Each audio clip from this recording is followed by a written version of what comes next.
ओम पूर्णमदः पूर्णमिदं पूर्णात् पूर्णमुदच्यते पूर्णस्य पूर्णमादाय पूर्णमेवावशिष्यते.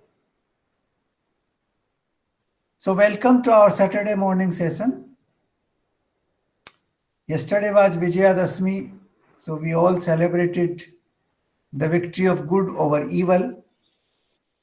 Now we will talk about insensible and unintelligible. These are two very profound words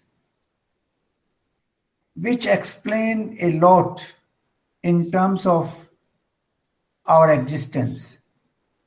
And we will go little deeper into each of these words before we go into the further explanation that how it actually leads to spiritual thinking. So first, let us understand what is insensible. In our daily routine, we use this word very often. We tell people, you are talking insensible things. It doesn't make sense to me. What you are saying is completely rubbish. We use variety of words to use this term in our daily routine. But let us understand it in a very profound sense today. When you look at the science examines things in terms of their physicality. For example, they want to analyze iron. They will look at the iron physically, take a sample of it, and then they will take it to the lab. They will analyze different properties of iron. Then they will see at what temperature iron gets heated, what are its different components in terms of minerals. And then they will come to a conclusion that this is what the composition of iron is, and these are the properties of iron. Similarly, they take other metals, or they take, for example, soil. They will take the soil sample, analyze it in laboratories. They will see the chemical composition of soil, and they will tell you whether this is fertile, this is not fertile, what kind of treatment is needed to make it fertile. And then they will say this crop is more suitable on this soil, not that crop. So the agricultural scientist will tell you a variety of things about the soil and its composition and its properties. Same thing applies to water. We use water every day in our life. The scientists take the water samples and then tell you that this is the mineral composition of water. This water is healthy for drinking. This is not healthy for drinking. This water contains bacteria. This water does not contain enough mineral. So all these analysis is given based on the physical sample which is taken to different laboratories. It is analyzed in terms of its composition, and then things are told to us. This is how it is. Now, if you look at this whole analysis, there are a few things which become clear here. The first thing becomes clear is that the life around us, the physical world around us, is a collection of components. Like water is a collection of hydrogen and oxygen. Soil is the collection of different chemicals. Matter is the collection of different, other chemical compositions.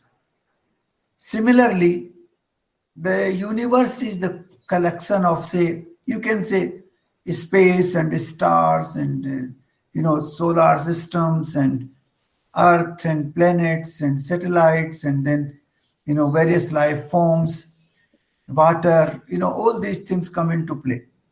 So it's a collection of different physical items put together that is called universe. Like you put an engine in the car, it's a collection of hundreds of different components.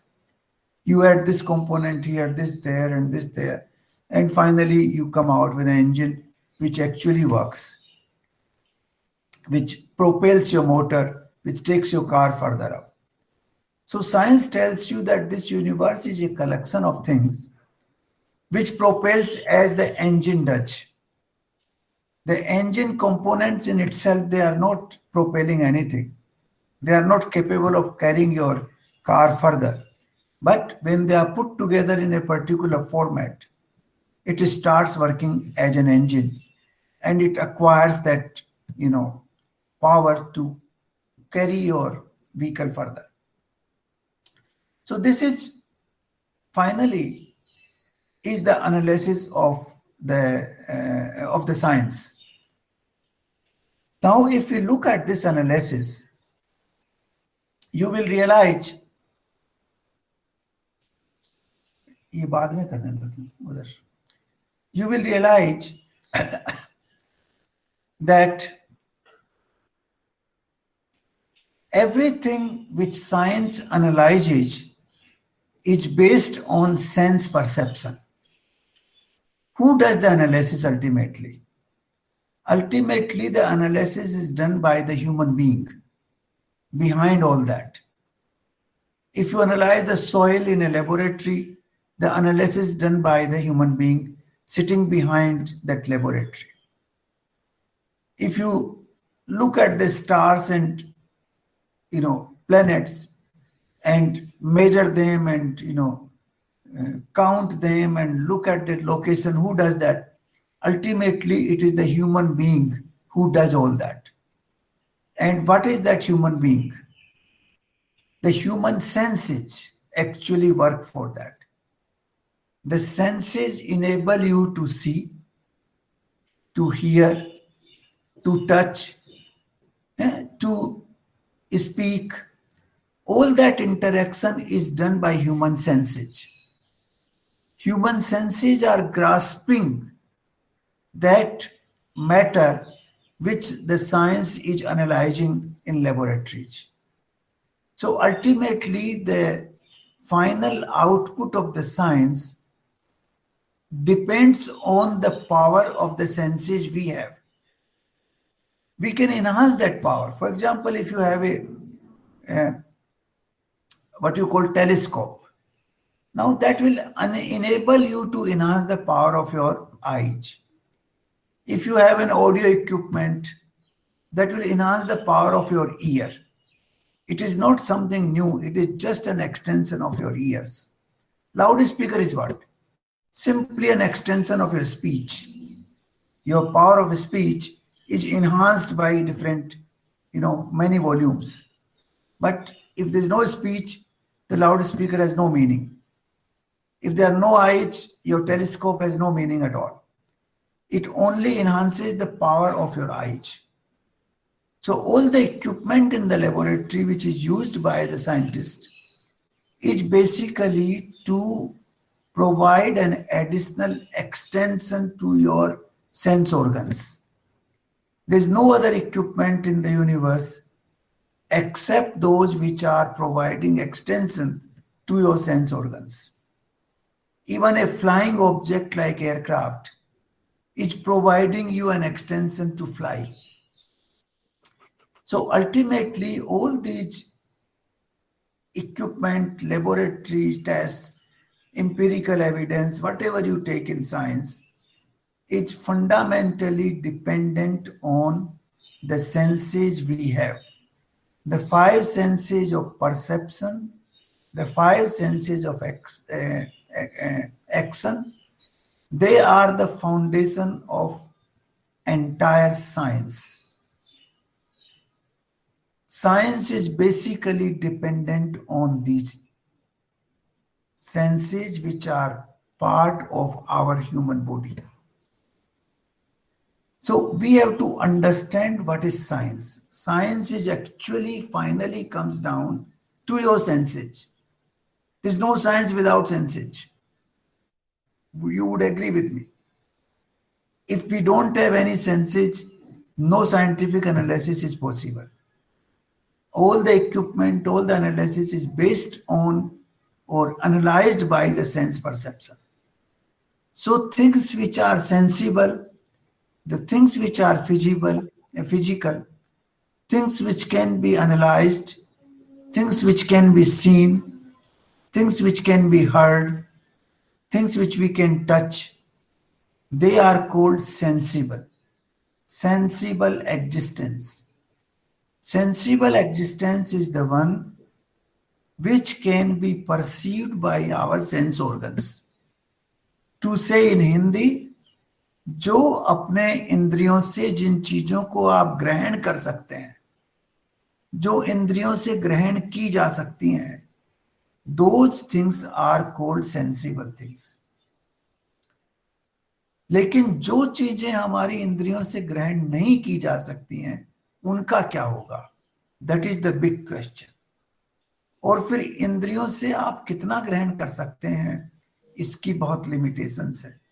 तो हमें एक एक limitation को थोड़ा समझना चाहिए पहले. जैसे एक बच्चा है, वो अपनी इंद्रियों से how much can he perceive from his senses. He has a different sense perception than a young one, and the young one has a different than we do. The older ones have a different sense perception. A woman has a different perception of senses and a man has a different. So whose perception is the right perception? First of all, a child's perception is right. A child will come and touch even a serpent which is going there. He will go and touch even the fire. Whose perception is right? A child's perception, a young one's perception, a grown-up's perception, an old man's perception. Whose perception is right? If you look at yourself, your perception of things have changed over time. When you were young, your perception was so different. Go back to the Podar Institute time, you will find that our perception was different. Today it's very different. So which perception is right? Was that perception right or was this perception right? The perception in childhood was right or the perception in old age right? These are some foundational questions regarding sense perception. A perception of woman is different than that of a man. A woman has a different eye altogether. She will have an artistic eye. She will have a taste for colors. She will have taste for designs. She will have taste for, different variety of food. So whether her perception is right or man's perception is right, it also a question. Not only here, perception of an animal is different, of a bird is different, and that of human being is different. Now, do you think that the animal perception is wrong? Sometimes animals are able to tell you that there's going to be earthquake tomorrow. They are able to tell you that there's going to be rainfall in a few hours. They are able to tell you that there would be, a natural calamity on the way. So whose perception is right? That is one question. Firstly, the perception differs on the basis of age. Secondly, whose perception is right? The another fundamental question is that the things which you are perceiving, they are changing every second. For example, you see a city, go to the bank of river Ganges. You will find a different scene in the morning, different in the afternoon, very different in the evening, and very different in the night. So which perception is right? The one in the morning, the one in the afternoon, the one in the night. What is right? Which should be taken as a standard perception? Because things are changing constantly. And changing things obviously give a different perception every time. I am changing. My shape in childhood was different. Now it is different. So the Gauri Shankar in childhood was different and this Gauri Shankar is different. Which Gauri Shankar is true Gauri Shankar? How will you decide on that? That was also true and this is also true. And in between was also true. But how will you decide based on the physicality? That is a big question. The changing what you call mode of physical appearance constantly. So that poses another fundamental question about sense perception. Then there are limitations of sense perception.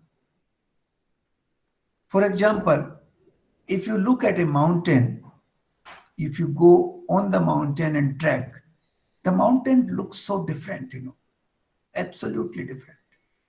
But when you fly in an aircraft and look at the same mountain, it looks very different, completely different. You look at a city from a helicopter, it looks so different. You walk in the same city, it looks very different. When there's a fog all around a city, you don't see anything. The perception is so different. In Delhi, we get this fog in December, January. You can't even see 100 meters. That perception is so different. When it is absolutely clear sky, the perception is very, very different. So the perception is dependent on variety of things. Distance, for example, you look at a bird from close distance, it looks very different. From, say, another 20 meters further down, it looks so different. You go further 20 meters down, it looks very different. So distance impacts on your perception. The sound impacts on your perception. If there's absolute silence, you will see something different. You will hear something different. In total silence, you can hear the birds in the morning. But you don't hear those birds in the daytime because there's so much noise in the atmosphere. Perception is different in the atmosphere. The perception changes. In the midnight, if there's very, very small sound, it hits your ears so well. You wake up all of a sudden. The same sound you make during the day, you don't even feel it. Perception is very different. So perception differs based on the distance, based on the noise, based on the physicality. For example, sun is very bright, you cannot see anything in too bright a sun. If it is not bright at all, if it is dark, you don't see as well. But the perception, even not seeing, is two different perceptions. What you don't see in darkness is a different perception. And what you don't see in too much brightness is a different perception. So you see the perception changes on so many physical things. So many things. Firstly, the things themselves change. Secondly, their physicality around them changes. So all that perception keeps changing. So which perception is correct, we don't know. We have to think about it. We'll think about it later on. Not only that, you see, how many things can you perceive? This universe is infinite. Science also tells you now that it's infinite. They tell you that trillions of stars, and they don't know how many they are because they can only observe 4% of the universe. So in 4% of the universe, they tell you there's trillions of stars.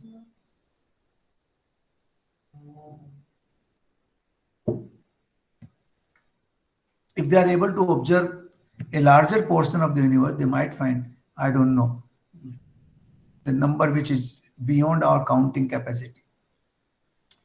So how much can you observe? That's another question.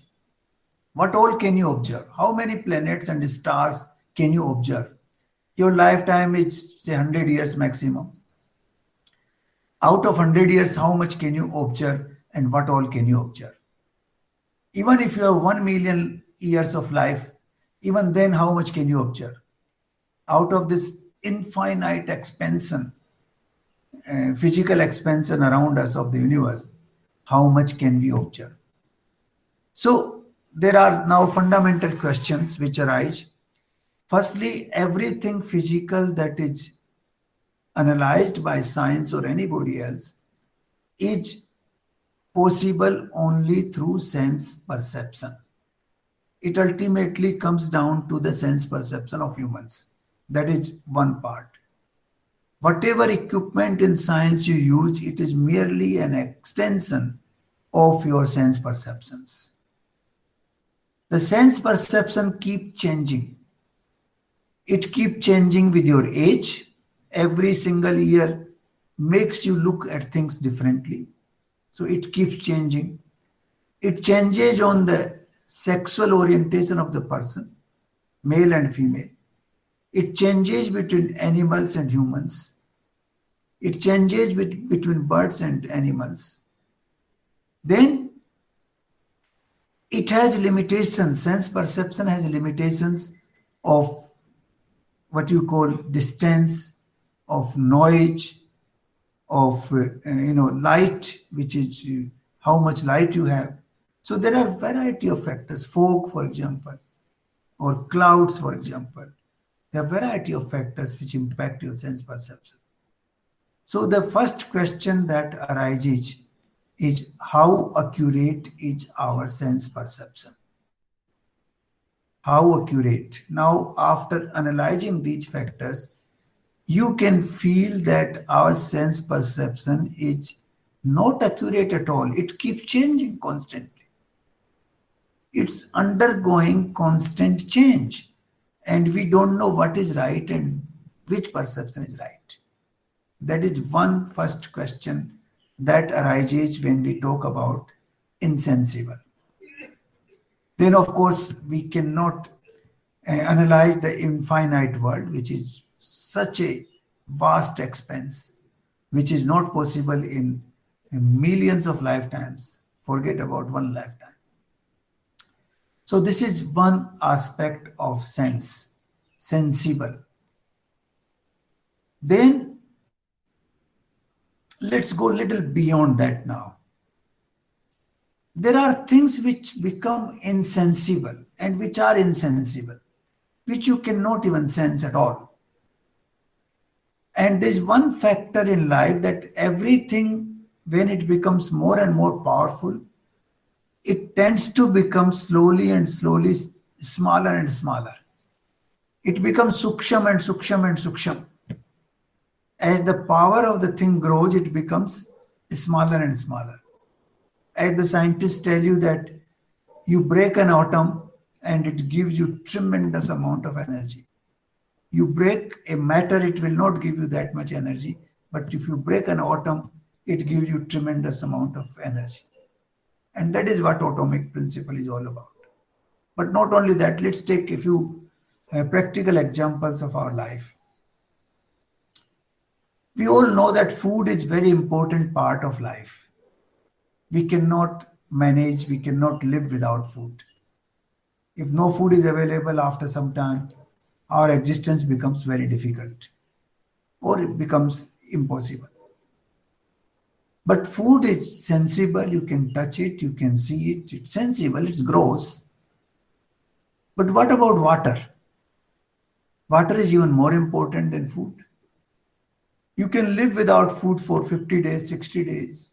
Even people can live without food for 90 days, 2 months, 3 months, 4 months. But without water, maybe 5 days, maybe 6 days, maybe 10 days. Water is even more important than food, and water has become more, it's becoming less gross. Let's say it's become less gross than food. But then what about air? You can't even see air. It becomes even less gross. And how important it is? Maybe we can survive without air for 5 minutes, maybe 10 minutes, 2 minutes. Some people can't even survive for 5 minutes. It has become more important for us. It has become more powerful for our existence. So the food is gross. Food is important, but it is gross. It's sensible fully. Water is also sensible, but less sensible than food. And air is even less sensible than food and water. Because you can't see air, you only feel it. The only sense perception is the touch, which enables you to feel the air. While food you can see, you can smell, you can touch. When it goes down to air, only one sense organ, that is the sense organ of touch, enables you to feel it, to sense it. And then what about space? Even without space, none of us can exist, not even for a second. If we are put between the two walls and we finish the wall, where do we do? Finish. No existence is possible without space. And how do you perceive space? How do you define space? How do you sense space? Tell me. The science has not been able to define space. They tell you between this wall and that wall what exists is space. They tell you between the two physical objects, the moon and the sun, whatever exists between the two is space. But they cannot define space. What is space? Because it has no characteristic. So, even defining space is difficult. How will you perceive space? There is no sense perception which is possible if you are left completely in space.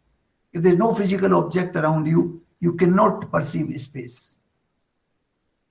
You perceive space only because of the physicality of other objects. Whether it is earth or whether it is moon or whether it is sun or between the two walls or between two cities, that is enables you, the physicality of objects enables you to see the space. Space in itself cannot be perceived. So as the things become more and more powerful, they become smaller and smaller, and they go beyond your sense perception. Let me tell you another example on that.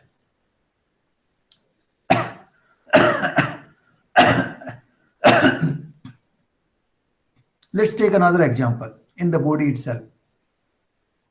We analyzed the body in one of our sessions. Body and the senses and the mind and intellect and the ego and soul. Those are the layers of the body. So the body is gross, you can see it, you can perceive it, you can touch it. You can hear the sounds of the body. The senses which are more powerful than body, because without senses, what is the meaning of body? Body is like a vegetable. But senses are very small compared to body. The five senses of perception, if I cannot see, if I cannot hear, if I cannot speak, cannot touch, what is the meaning of my existence? So the senses are more important than the body itself, but they are very small compared to body. They become smaller. And what about mind? Without mind, no sense can operate. It's the combination of mind and sense which makes you see things, which makes you hear things, which makes you touch things, which makes you speak. So the mind is even higher than senses. But where is the mind? Can you touch the mind? Can you see the mind? Can you hear the mind? Can you smell it? The sense organs cannot perceive mind. It has already gone beyond sense perception. So mind is more powerful than senses, and it cannot be perceived by senses. It has gone beyond that. And if you go to intellect, which is even higher than mind, you just guess what intellect is. The discriminatory power of the mind, you can just guess. You cannot really see it. It's beyond your senses. You just guess it on the basis of your mind, what it can be. And so is about ego. Ego even becomes very smaller. But these are all physical, by the way. The mind, intellect, and ego are also physical, as we discussed. So even the physical becomes so small, suksham, that it goes beyond our sense perception. Senses cannot reach there. As the things become smaller and smaller, firstly, they become more and more powerful. Secondly, they go beyond the power of sense perception. They become insensible. There's a point where beyond that you cannot perceive those things with your sense perception. If you go to a laboratory and want to see an atom, you cannot see atom with the help of your senses, even in the lab with all the equipment available. There are certain methods they have devised to segregate them and look at them. But there also there are limitations. You talk to a nuclear scientist, he will tell you that sense perception completely fail beyond a point, and they will not enable you to make sense of anything. The things do not make sense beyond a point. And that is what we want to understand. Why things do not make sense beyond a point.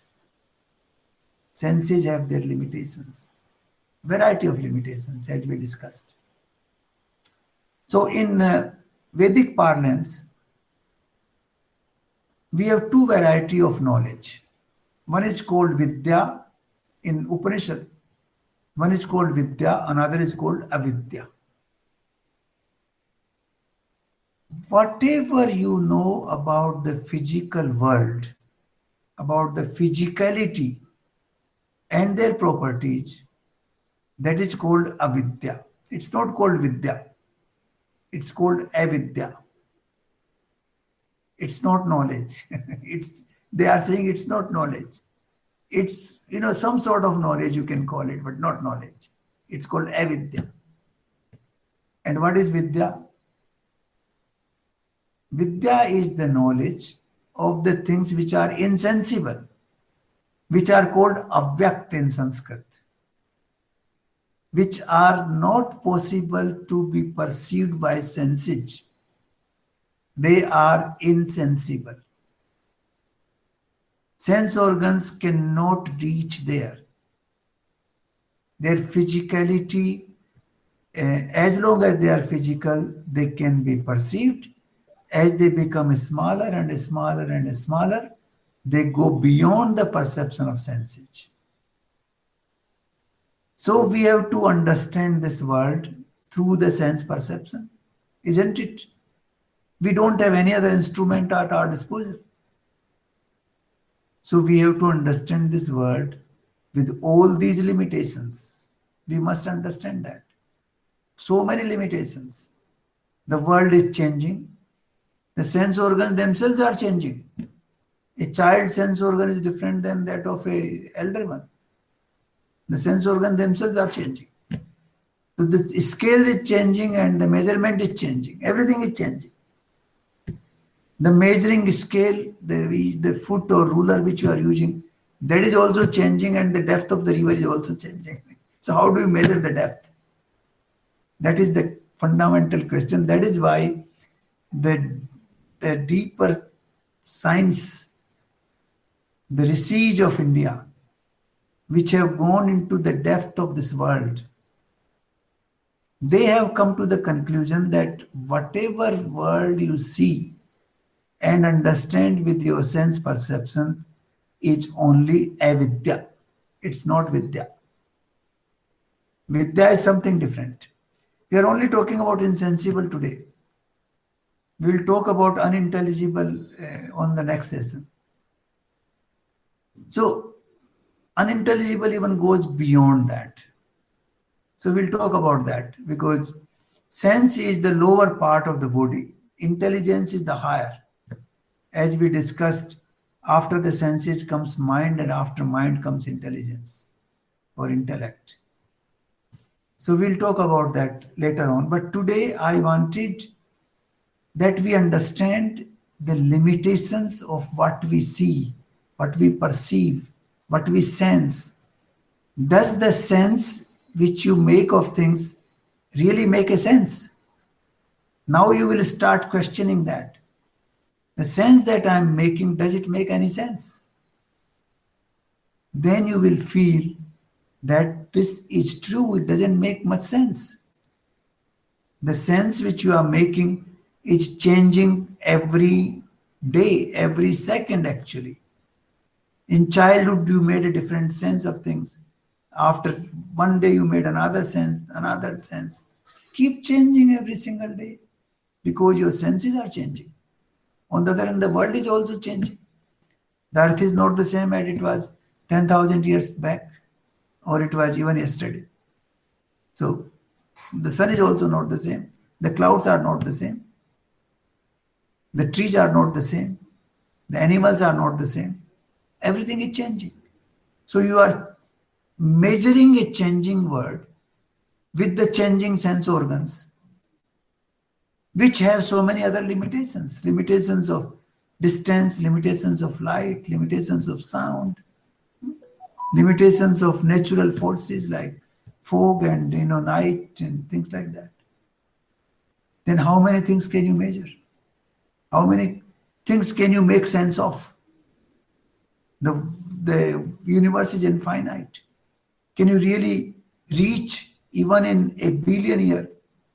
If you are given a billion year, can you reach all the planets and all the stars and measure them and analyze them? In our lifetime, see, a doctor analyzes, he's an eye specialist. He analyzes eyes all his life. He spent 20, 30, 40 years of his time spending only understanding the eye. He cannot even understand the eye in 40 years. This ENT specialist, he cannot understand even your nose and throat in 40 years. So how will you understand such vast world?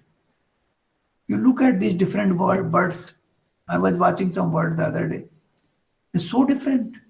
Each one has a different, flying machine. Their legs are different. Their eyes are different. Those fans are different. The food is different. I was reading the other day that there's a bird which, I forget the name, falconia, which flew from South Africa to Finland. And it took some 80 days constant flying, continuous, because they put a chip which was measuring the route and which was also measuring where is stopping. And it was in the press the other day. He took, I don't remember the exact number of days now, but it is somewhere around 60 to 80 days. It took 60 to 80 days for that bird to fly from South Africa to Finland. He flew straight route, non-stop. No food, no water. Just flying constantly. Can you understand these things with our sense organs? These are beyond our senses. So the moot point which I wanted to make out of this insensible world is that the world behind, with us, which we are seeing, is actually insensible. It's not only the physical is insensible. There's a world beyond the physical, which is unmanifest, non-manifest. Even the science says they can only observe 4% of the universe.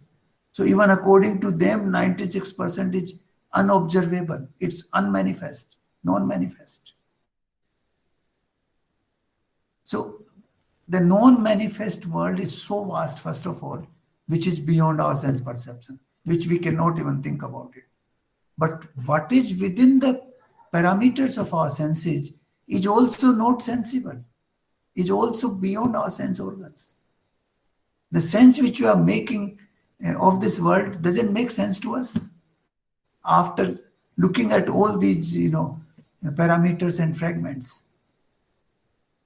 So the fact is that the world which we see with our sense organs, whether it is seen directly with the sense organs or indirectly through the scientific instruments and books and knowledge which have been given by the modern science to the humanity, all that world is not the reality. It is not the reality. It is constantly changing. It is half measured. It does not reflect totality. It actually is not real world. It's only a fragment which is perceived by our senses, a fragment which is available at the moment of perception, which is actually perceived and believed to be the world for us. So now I think with this discussion, each one of us will hopefully understand that this world is in totality is insensible. The sense organs cannot reach there. Even if they reach there, whatever sense they make out of it is also insensible. It doesn't make sense in reality. The sense made by the sense organs doesn't make sense ultimately because of all these limitations which we have discussed. The changing sense organs, the changing physicality, the infinite expansion of the world, the difference between the senses of an animal and a human and a man and a woman and a child and an old man. All that, the perception we get is not real. It's just a perception. That is why every one of us sees this world a totally different reality. But each one of us sees, even within this small group, we see this world in totally different ways. Even within the family, why we have differences? We have differences because everybody sees the things differently. They see the physical world differently. They see the thoughts differently. They see the intentions differently. So this is a very, very significant point in our life that we must know that whatever sense we are making of this world with the sense organs is not right perception, is not really the sensible thing. It is absolutely not the perception of the reality that exists around us. That is why the Upanishads call it avidya. So today we'll stop here, but in the next session we'll talk about unintelligible. How our intelligence is also, totally misperceived by us. We'll talk about that. And then we will talk about how to make sense of this world, how to make real sense of this world. Okay. So thank you very much. Thank you. Any questions? I'll be happy to try and answer those.